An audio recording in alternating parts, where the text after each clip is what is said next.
Okay. Hello, everybody. Welcome to the webinar by Incubator Cooperative covering the topic of business planning. I hope that you'll find this interesting. We should have the content covered within the first 30 to 40 minutes, which should give us time to address any specific concerns people have. I'm particularly interested in those that are coming through the Accelerator Program cohort, but if you have other questions, then please ask. I'm going to start by sharing my screen and going through the presentation. So bear with me. Can you all see my screen? A thumbs up if you can. Brilliant. So where is your project at, honestly? Because the type of business planning that you need really depends on your stage of development. And if you're in the early stages of development or the mid stages of development, you probably want a pretty ugly business plan that is functional, that helps people understand what it is they need to do, when and where. Whereas if you're at a later stage of development and you're potentially trying to use the business plan as a engagement tool for financiers or funders or future members, then you need to have different functions of business planning. That's your large glossy document that attaches your application to funding.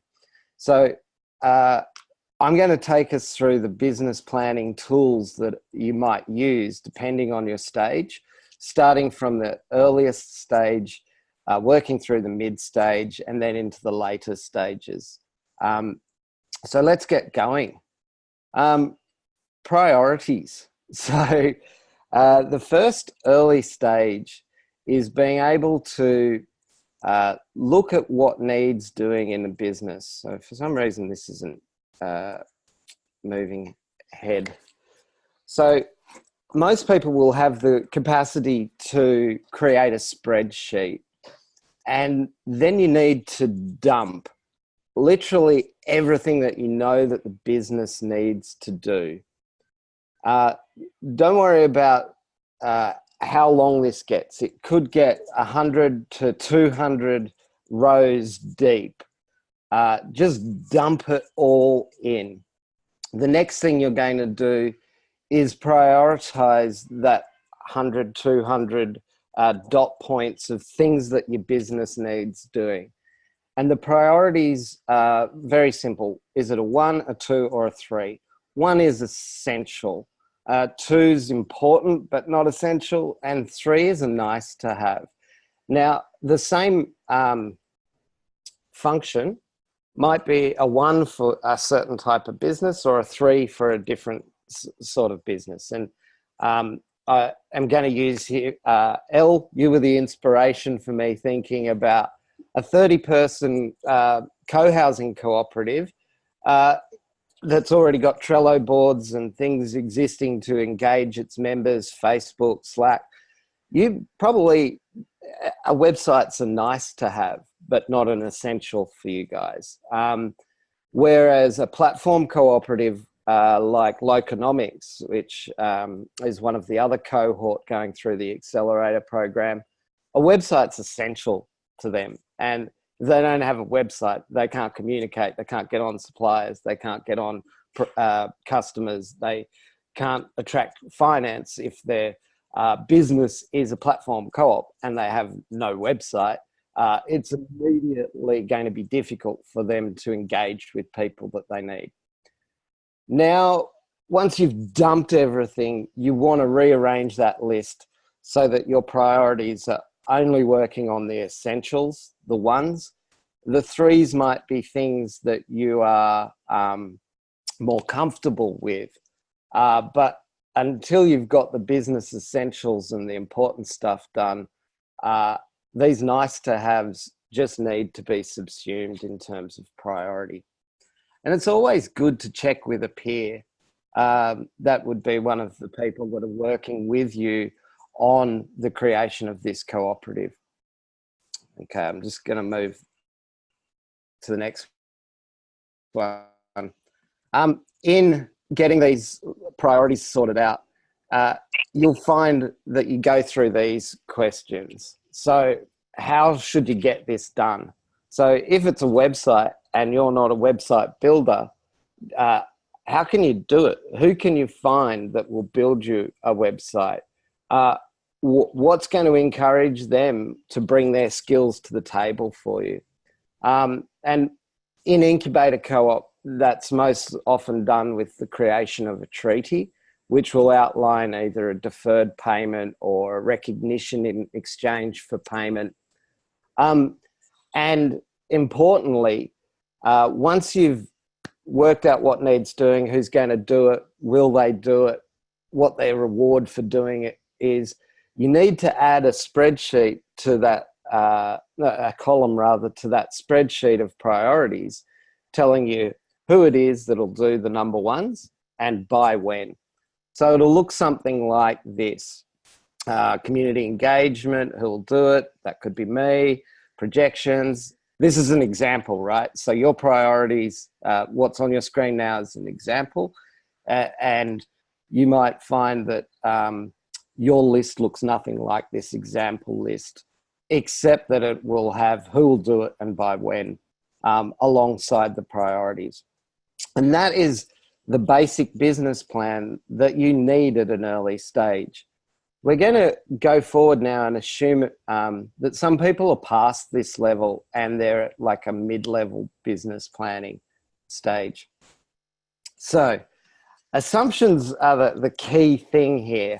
And if you're a mid-level business plan, it's going to be ugly. It's more likely that you will go through, just by example, I think in the last business that I was raising funds for, we did 14 versions of the financial statements. And these are, not great for sending out to investors because all the assumptions are still being worked out. All the Excel formulas are still visible. It's not really putting it into P&Ls or ROIs that give an investor a view as to whether this is to put money in. So mid-level business planning, do within your internal group. Don't send your mid-level business planning stuff to externals because it will probably raise more questions than it answers. So it's okay to drink at home, but not to socialize with your mid-level business plan. So what's it require? Well, essentially it's going to require a financial model. Now, don't be afraid of financial models. They all work essentially the same. You'll have a series of weeks or months or time periods going across the page. If you insert the items for sale, that could be, books if you're a book co-op. It could be homes if you're a housing co-op. From each of these items for sale, they become what we call line items. And for each of them, there'll be a revenue associated with them. Usually there's a direct cost. So if you buy a book for $1 and you sell it for $3, over time you can say, well, we're going to sell 10 books this month, 20 books next month, and up and up and up. You multiply the 10 items by their $3 revenue. And then for each of them, there's the direct cost. So the $30 revenue has $10 direct costs come out of it. Indirect costs are costs that you'll go to regardless of the number of sales. So these are overheads. That might be your electricity, your server hosting, any number of things that insurances that are inescapable expenses of running the business. Now, if your direct costs and your indirect costs are less than your revenue, great stuff, you've made a profit, at least on paper. However, sometimes you're in the process of working out what capital items you need to bring in, like a printing press or a binder or a sticker labeler that goes onto your books. And you've got to be able to buy those capital items. Those capital items are necessary to get the sales. So talking about a mustard cooperative I was involved with, they had a huge capital cost, which is the processing facility for taking whole grain mustard, taking out the oil, crushing the seed, extracting the AITC, which is a high value, low volume chemical, and being able to sell all of those things. Your capital items will go underneath your indirect costs, and then you'll be able to see your gross profit and loss. So that's your cash flow from sales, less the expenses, less the capitals, and it'll likely leave a big hole. And that hole is your capital requirements. If you've still got money after paying for your capital requirements, your direct costs and your indirect costs, well, then you're at net profit already. Congratulations. And your net profit and loss will give you a point in time for that particular month of how well your business is doing. If you add that to the previous month, then you start to get a cumulative picture. Don't be afraid of your financial model. There are many people within Incubator Co-op who have got experience creating financial models. There are many accountants, business analysts whose job is to create financial models. So if you don't have the capacity to do a financial model, you must acquire those resources so that you can logically spell out what is the movement in and out of money for the cost of goods sold, for the capital that you require, for the financials of the business. It's likely that you will change your financial model lots of times as you test assumptions. So next week, we're going to have a whole webinar based on testing of assumptions. And that will come down to things like, well, you know, are you trying to sell one product for $1 to 1 million people? Well, the business that does that has to be set up very differently to the business that's selling $1 million product to one customer. So we're going to spend the time looking at your assumptions and testing them and getting a framework for that next week. Essentially, though, this will be the model that you need to use for testing your assumptions and getting those assumptions then translated into your financial plan. You need to know what are the products and services, what are the line items that are going to appear on your financial model. You know, what is the pain and gain or gain experienced by the customer, which may also be the member in a lot of cooperatives cases, okay? And how much do they have the capacity to pay for this? And is that the value proposition, that they're getting something cheaper? Or is the value proposition that they're saving an expense somewhere else in their existing business or their existing livelihood? You've got to kind of understand these to set the prices right, to set your expectations for sales correctly. One quick point, this is going off script, but it's better to sell a pain reliever than a health enhancer. So most of the pharmaceutical industry is set up to sell Panadol to people who have headaches, yeah? Whereas the health industry would tell you to drink a glass of water for free to avoid the dehydration that gets you the headache. And if you compare the size of big pharma versus the size of preventative health, it's better to sell a pain reliever than a gain creator in most cases. People buy solutions to their problems, which we discussed last week when we looked at the audience segmentation tool. And so you need to test your assumptions. Now, looking at your assumptions for your customers, which may also be your members, is one part of running a business, but also for internal resourcing. So if you can get volunteers that don't cost as much as paid employees, if your paid employees are resourced on a just-in-time basis, well, then that can create a different business and a different culture to one where employees are retained. So you're going to need to test your assumptions. If you're a worker-owned cooperative, retaining employees is actually a key value proposition there. So if your whole proposition to customers is dependent on a subsidized contract-based workforce and not employees owned with the full suite of on-costs involved, you're going to have a mismatch between your commercial aim and your members' aims, and your business plan at this mid-level is designed to unearth those issues before you go public, before you take it to a wider audience. So just to reiterate, get your priorities down, work out who can do them, prioritize them. By using treaties, you can put who's going to do them and when. That'll help you get your priorities in order. The access to members within Incubator Co-op can help you with the bits that you can't do. Then you're going to be moving to a financial model where you need to test the assumptions that underpin that financial model to get to something that's robust.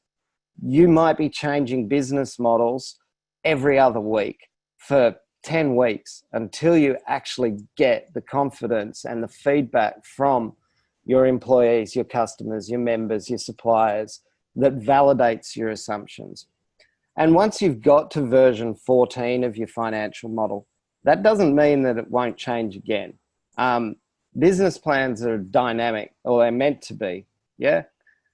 If a business can't respond, then it is brittle and it can't quickly react. So one of the key things is recognizing that it's not written in stone by Moses. It's just a business plan, but to take it from being confusing and overwhelming and a whole bunch of tasks that I don't know what to do, documenting makes it real. And then the last thing is keep it to your core team until you're ready to go into the later stages of business planning. So you're ready to start talking to people whose support you need, and they're asking for a business plan so that they can buy into the business's ideas, ideals, and aspirations. In truth, business plans tend to be 60 to 100 pages long, and most people are using the business plan to get rid of any fears or concerns they have about investing their time, energy, effort, or money into the enterprise. So the people who read these more advanced business plans are your new team members, your investors. Lenders won't give you a loan without a business plan, but the number of lenders who actually read a business plan from cover to cover is tiny. In fact, what they view a business plan as is a bit like collateral. If you've got it and they can see the right sections are there, they can see that you've conceived of the risks, you've attended to the assumptions that needed to be attended to, and it gives them the confidence to move forward. So most things that they'll want to know are pretty common to every business plan. So what are your strengths as an organization? What are the weaknesses that you have, maybe compared to where you'd like to be or compared to other businesses in your market? What are the opportunities that you've identified and what are the threats? So doing a basic SWOT is fantastic, but if you want, you could do a proper risk assessment. And I think that in many cases, you could give a risk assessment to an investor and that would substitute for a business plan if you've already got a good deck that describes what's the problem, what's the solution, and what's the outcome that you provide for your stakeholders. Then something that enables you to identify the risk category, identify what is the specific risk to the business at a strategic level, or the impact on the business, its likelihood, and if it did occur, its impact. Gives you an overall risk, gives you an overall risk calculation. Then you can put in controls.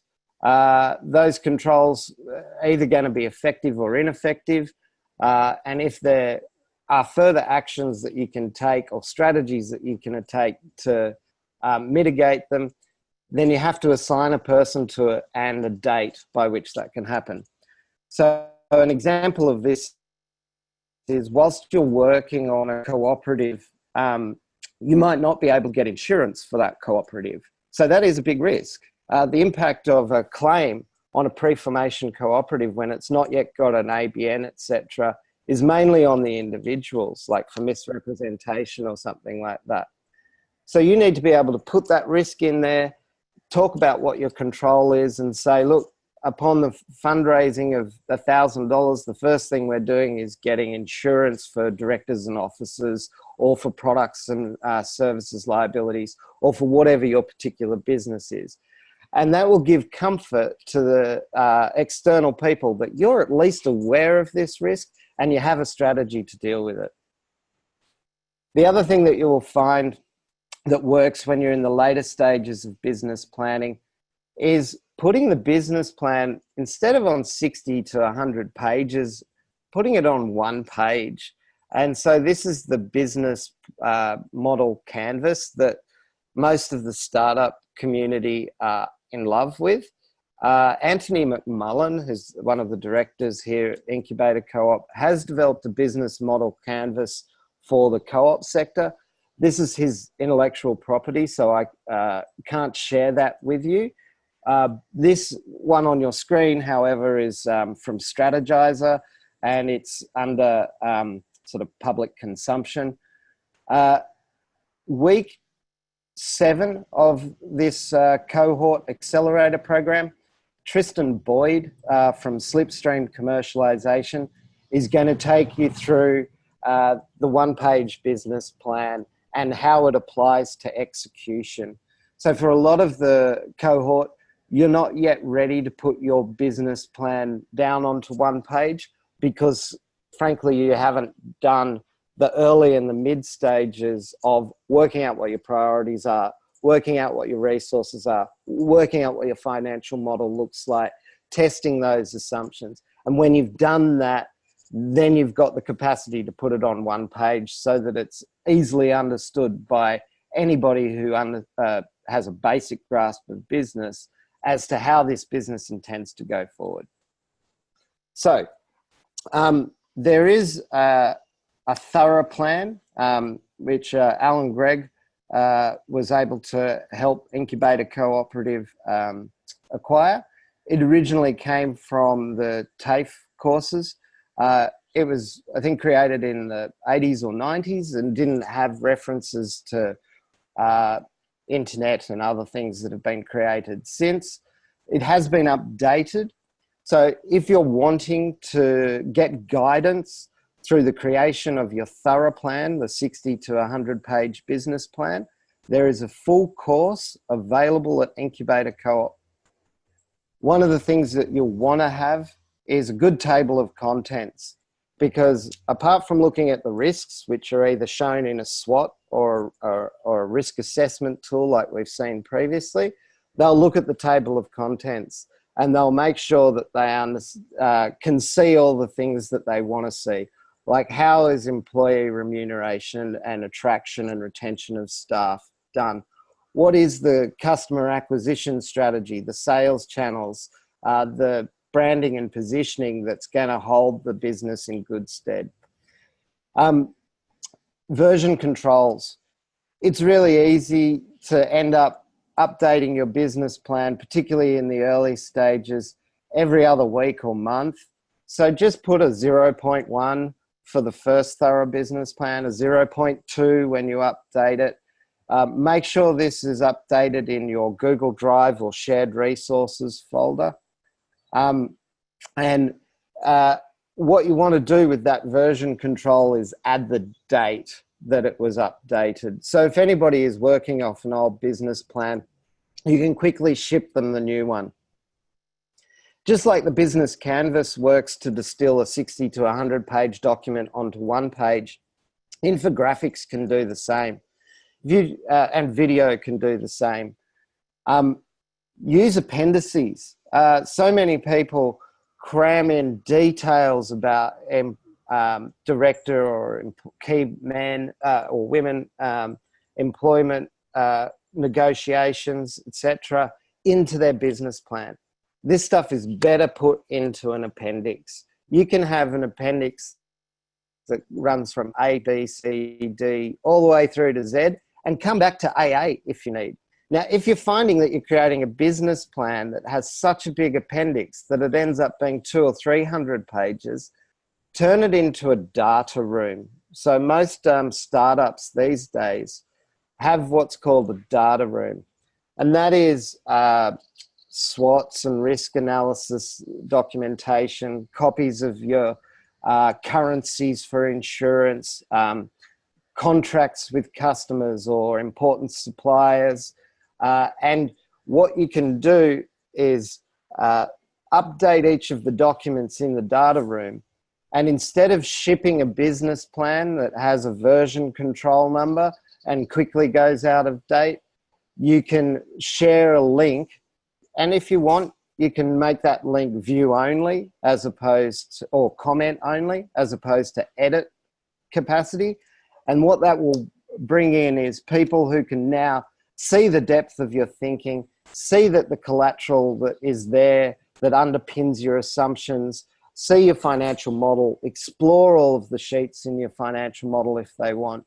But that data room or Google Drive, those shared resources, they have replaced the need for you to print out a 60 to 100 page business plan and ship it to 10 or 15 or 20 stakeholders. Instead, give them access, and you can remove access from those who, once they've done their due diligence, go, well, this isn't for me. You know, you can remove their access. So as we've changed with digital tools, so has the nature of a business plan. And remember that it's not written in stone by Moses. It's something that if you learn something new, you should change it. So, where is your project at?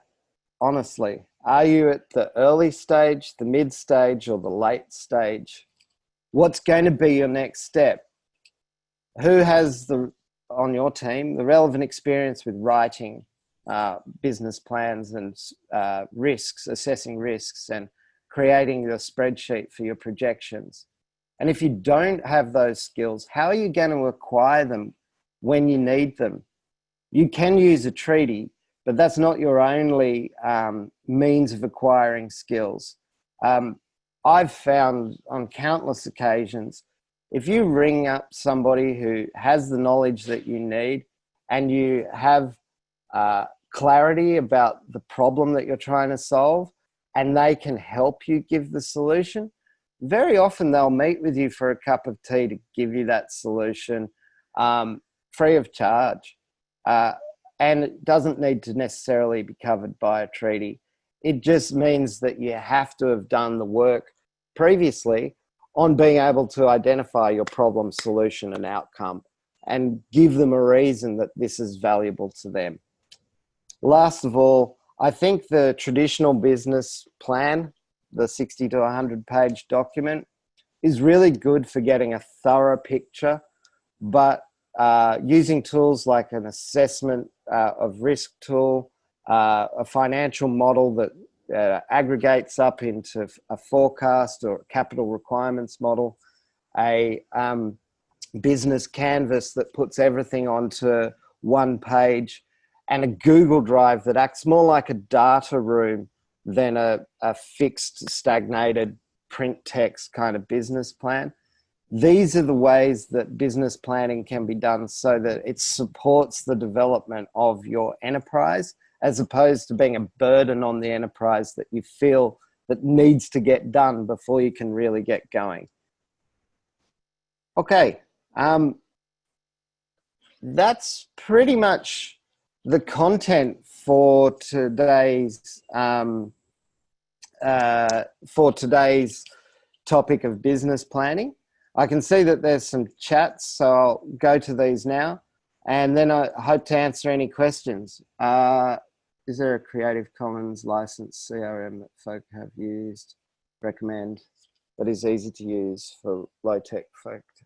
Okay, I think that there are lots of open source CRMs, so somebody with a reasonable technology background can help you integrate them. The ones that I'm aware of are like Sugar CRM, which is an equivalent to something like HubSpot, or equivalent to an ERP being an enterprise resource planning software. So Sugar CRM, and a group split off from Sugar because they thought it was too tech heavy and too enterprise focused, and they created a lightweight CRM called Splendid to take the metaphor of sugar and saccharin further. So yeah, that one might be of use to you guys. HubSpot and other CRMs these days are on a software as a service basis, only a couple of dollars per month anyway. And they usually come with far more support software as a service products than install on your own open source products. So it depends on the capital costs that you want to go to versus the variable costs that you want to go to, and the level of support that you feel that you'll need afterwards. I'm going to open it up to you guys now. If anybody has any questions or would like me to recap any of the tools for business planning, I'm happy to do so. Rachel, we use Insightly CRM for our business. It's free for the 2 users, but we share the same login. Brilliant. Yeah. So just an admin @ email address that anybody in the team can use is a great way of accessing software. Yeah.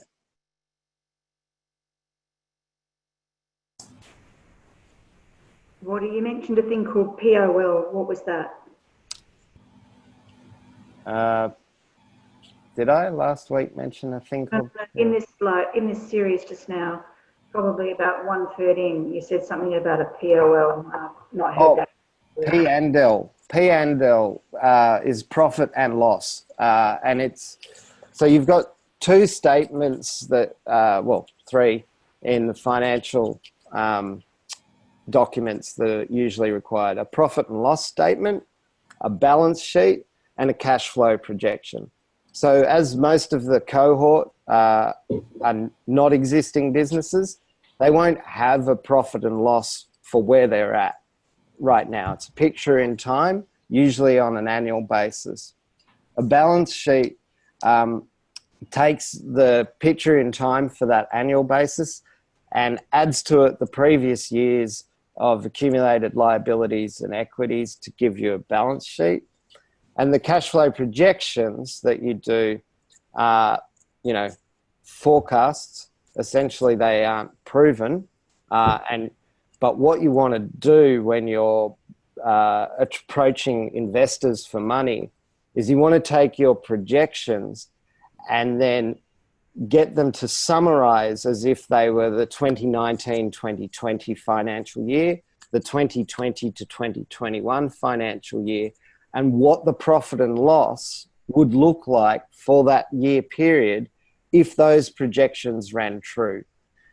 Most investors or financiers can then run risk assessments on that P&L to say, okay, well, 30% margin is sufficient or insufficient. And they can see in the P&L pro forma those sorts of ratios, and they can calculate them.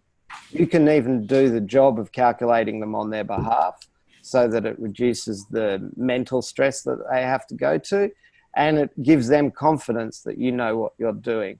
So a forecasted P&L is kind of bullshit. Like, it hasn't happened yet, but it does give people confidence that you know and are financially literate. An actual P&L is for a trading company, and it gives you a profit and loss point for a time period. Does that make sense, El? Amy, lots of useful... Yeah, Amy, that's so true. So most of that business plan canvas, that came from Strategyzer. I think Strategyzer have free online courses that most of the startup community will have taken. If you go into any of the corporate incubators other than Incubator Co-op, a lot of the get-together sessions, loading up a Strategyzer video, watching for 45 minutes and doing the corresponding exercise with your team, and then they move on to the next one. So lots of incubator courses just by default go to Strategyzer. So I think that's a great resource, Amy. Thank you for sharing that. Any other questions? Andrew, it's Alan Gregg. That was really good. I'd just like to put a case before everybody. I was working on a business plan for a cooperative recently, only to find out when it was presented that the members weren't the slightest bit interested in the business plan. They were only interested in the organisational structure, what kind of governance arrangements there would be, how they would vote, how they could get on the board. I mean, it's a fairly large group of people and there's sort of developing factions in it, but it was all really annoying. But it does come back to the point that the COP sector was always made, that 90% of your success is going to be in how you organise your people, and 10% in the business plan. So this working on your organisational culture and your actual structure for making it work, and the information sharing and all those kind of aspects, I think are a key part of your business plan. But it involves legwork more than sort of, number crunching and things like that, I think. But it's really important. It shouldn't be overlooked. That's a great comment, Alan. So there's a saying that your business plan never survives first contact with a customer. and I think that's true. You do all of this work in theory, creating a business plan, and then what actually happens needs to be integrated into the business's operations.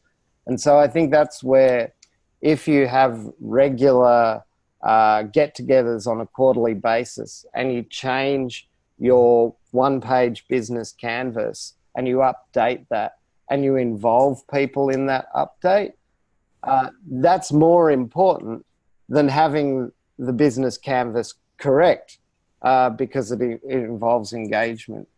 And what is it they say? Culture eats strategy for breakfast. Mm-hmm. So if you've got,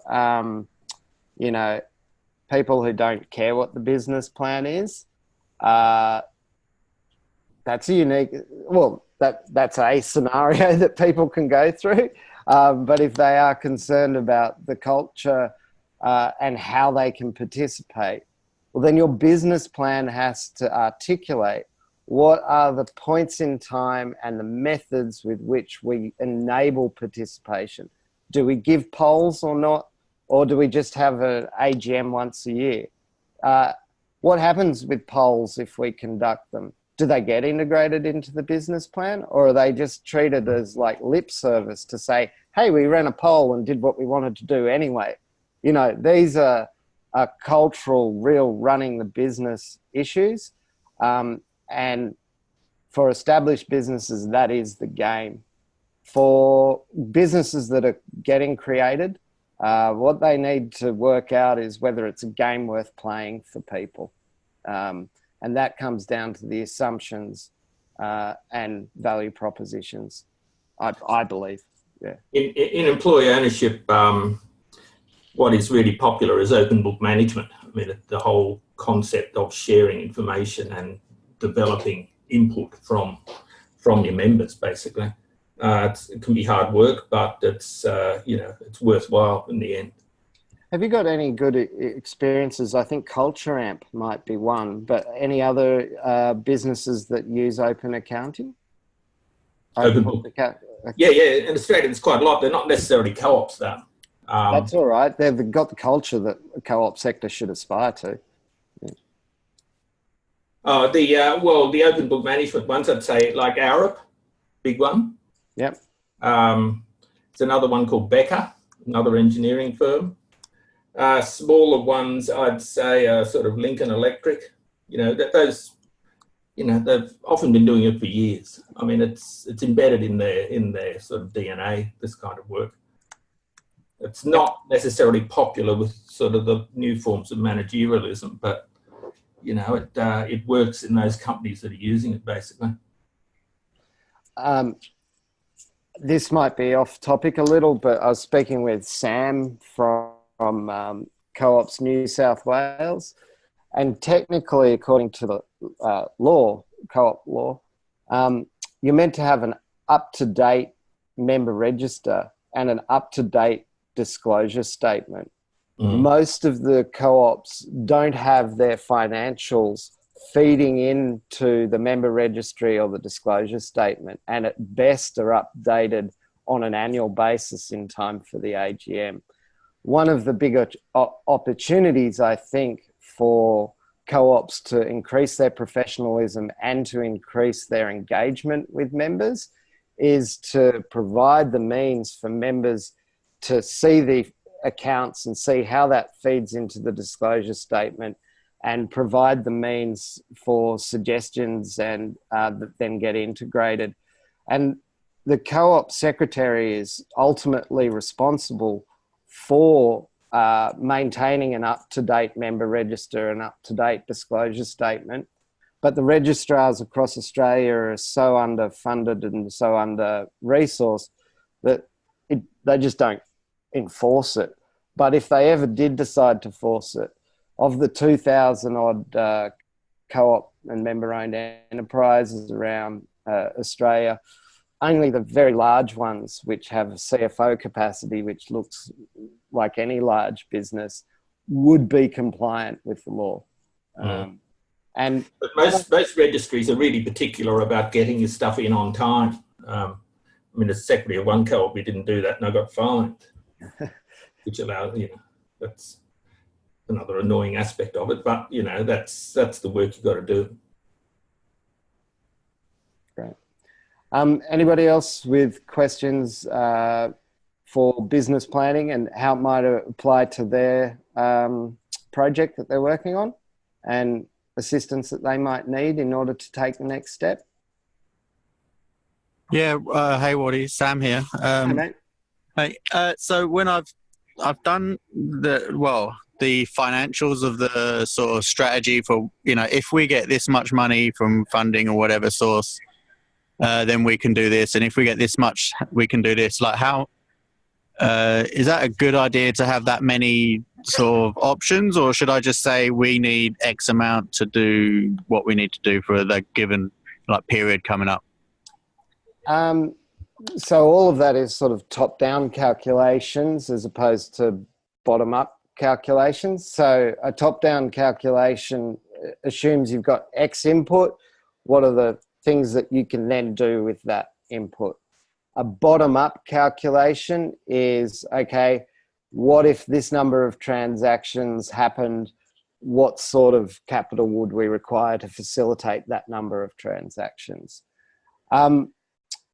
Either model you will have to go through in week, I think it's 4 or 5, we're looking at the financial models. But in terms of business planning, yeah, I think it's pretty common to have, best, fair, and worst case scenarios. And in some cases, best, fair, and worst case scenarios can be replaced with funding at 50,000, funding at 500,000, and funding at 2 million. And then you're running sensitivity based on each of those constraints. So sensitivity analysis and scenarios, more sophisticated uses of a spreadsheet. Should you have one spreadsheet that tells one story and you just tell that story over and over? Or should you have a spreadsheet where you can plug in the right variables, and then it gives you a picture of what that looks like. I would personally keep I would try and go for something where you can test strategies, where you can test sensitivity. And I think that's why in the work that I do, I end up with 14 sort of versions, because the first version that I tend to create assumes no money, and then assumes get $2 million out of thin air. And, you end up playing with these until you start to realize what is real and what isn't real when you're testing your assumptions. Can we raise $50,000 worth of capital? Maybe. Can we raise 500,000?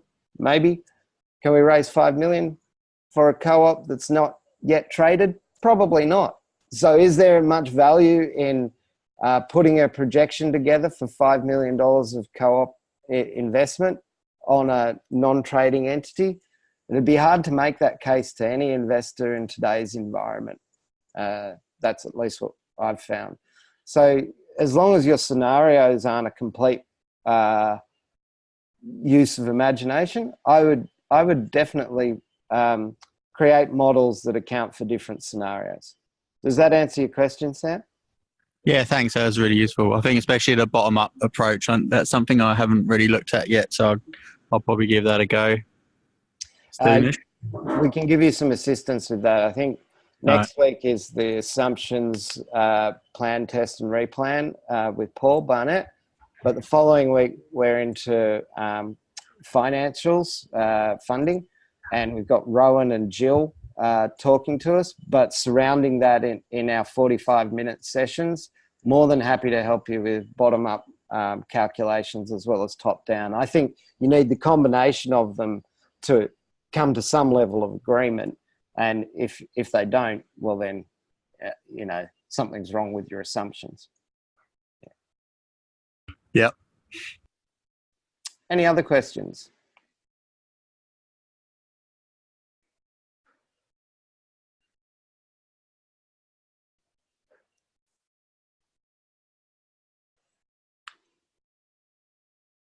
I can see Amy is on from Chooks SA. Any questions there, Chooks?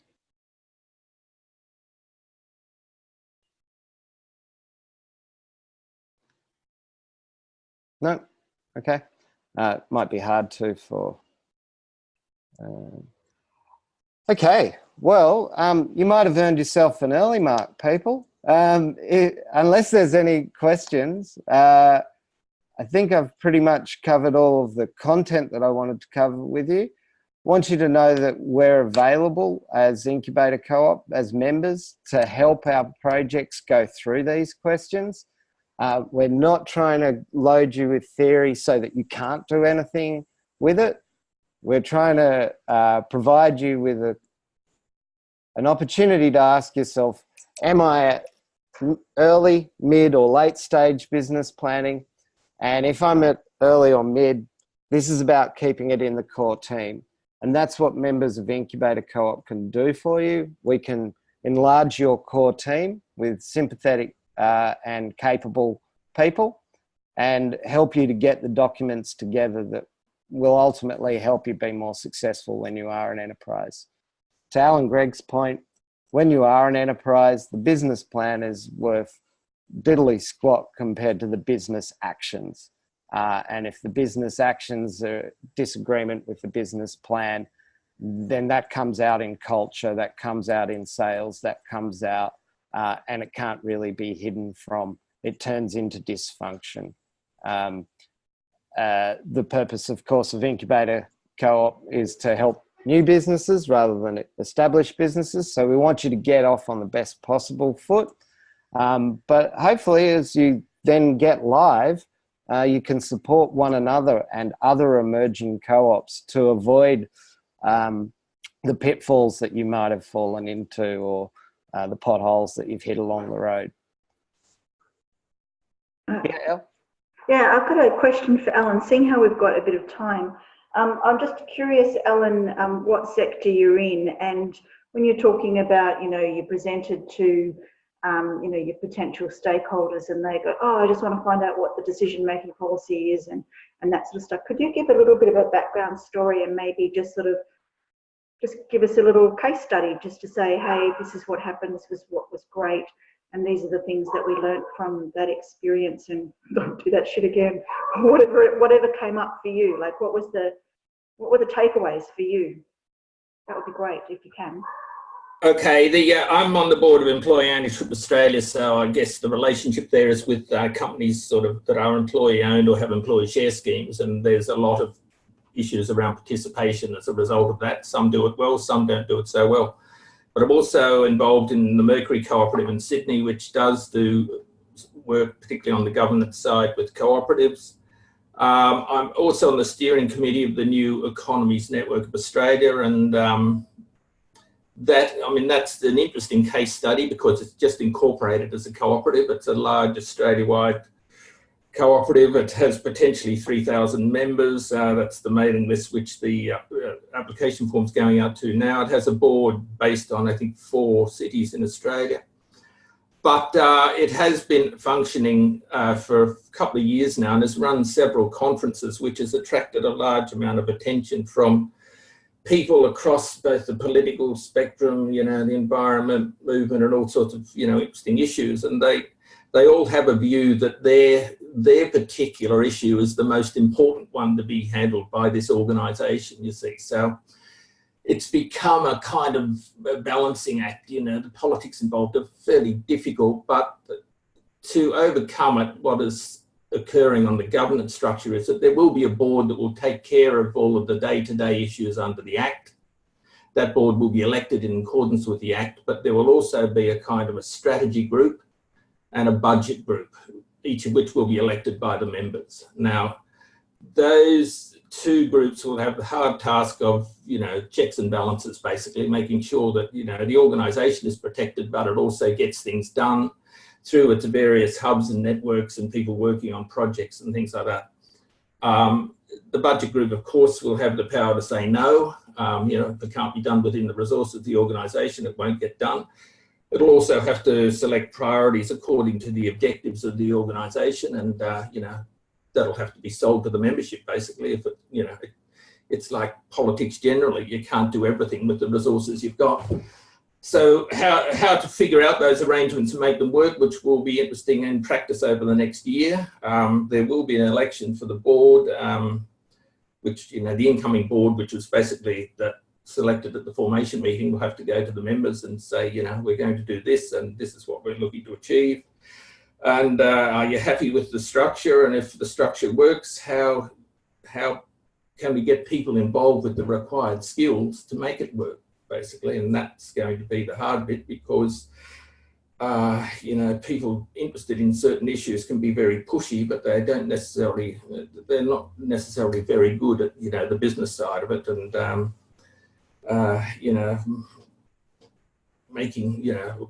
turning it into operational practice, basically.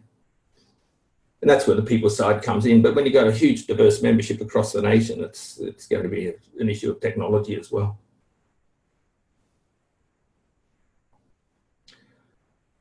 But you can always sort out your arrangements over time. They don't have to be embedded, as Andrew said. It's something that we'll see what works and change them if it doesn't. But you're also going to be under pressure all the time from your members saying that this has to be done or that has to be done, and sooner or later you're going to have to select the best way to go.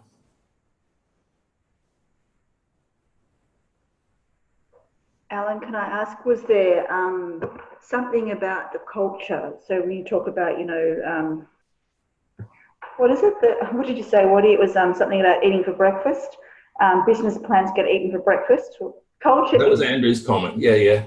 Culture eats for breakfast. So tell us about the culture that is keeping it all together, or.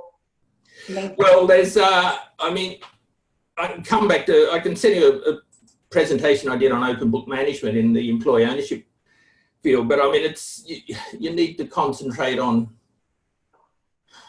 There's actually 5 key tasks.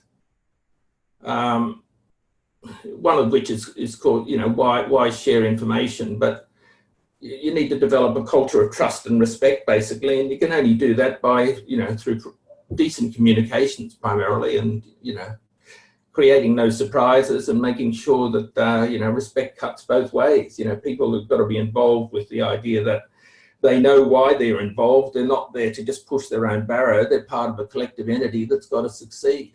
And that requires a lot of work to keep the sort of system open and cooperative and collaborative and sort of people-oriented, but also performance-oriented. But culture is a huge issue in organisations these days, as we've just seen from the Royal Commission. If you screw that up, things run off the rails really badly. And the same can happen in co-ops. There's nothing within co-ops that will keep, naturally a cooperative organisationally sound or culturally sound. It requires work. To Alan's point, I was at Co-ops New South Wales governance meeting last Monday or Tuesday, after this webinar last week. And the differences in taxi owner cooperatives between Orange and the Blue Mountains were tangible. Their business model, however, providing taxi services to their local community, was exactly the same. Mm-hmm. Yet in one, there's a growing, thriving collegiate atmosphere. And in the other, they're busy trying to demutualise it and destabilise it so that they can end their taxi cooperative. And so you aren't guaranteed by a business plan or by where you operate in a market, what product you sell, as to the success of the business, let alone the enterprise type. That will always come down to people and culture. And often that shit isn't written in the business plan. It's how do you communicate with one another? What access to information do people have? Is there an asymmetry of power? And is that power for the benefit of individuals or for the whole? And, those things come from working with people, not with the products and services that the business has. Yeah. Ownership culture is just one element in the recipe. It won't cover for bad management. It can identify bad management and sort of extract it quickly, but it won't. If you manage badly, culture can really, really degenerate. I'm smiling, Ellen, because the whole topic about onboarding and how do you actually bring people on as, we've all seen that video of like one crazy person on the side of the hill dancing at a festival, and how do you build that movement and you actually bring them on as equals, and then how do you scale that? That's the secret sauce. How do you scale that?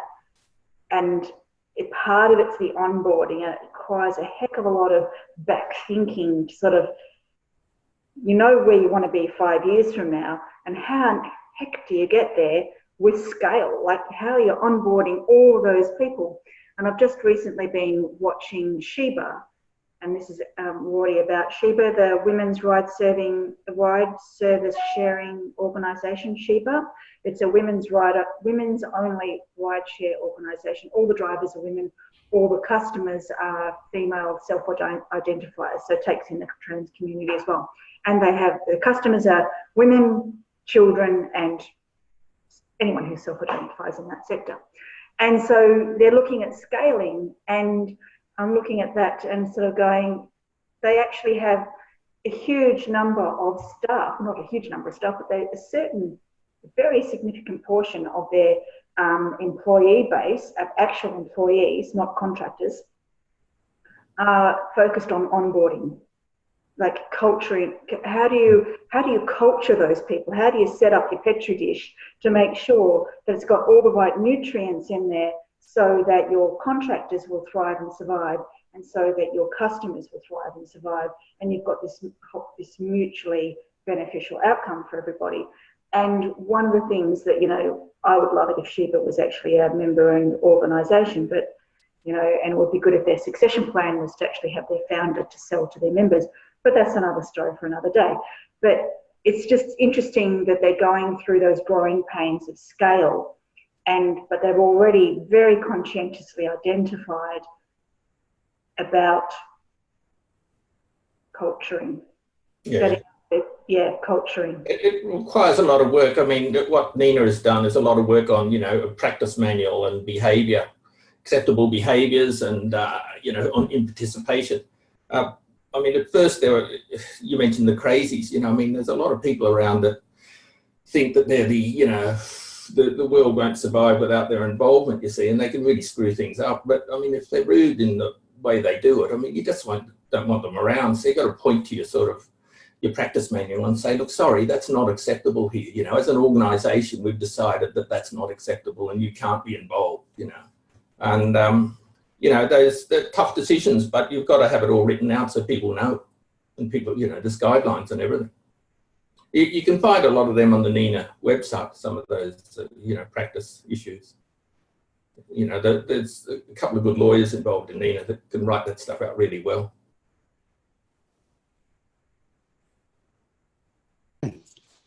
Thank you, El. Thank you, Alan. To that point, when you use the Constitution Builder, you're able to then also get a list of templates that help you to gather polling, to talk about codes of conduct, to discuss how to raise changes to the Constitution. All of those templates are provided along with your Constitution Builder tool. It's available within Incubator Co-op. Thank you, everybody for participating today. And I look forward to seeing your smiling faces this time next week.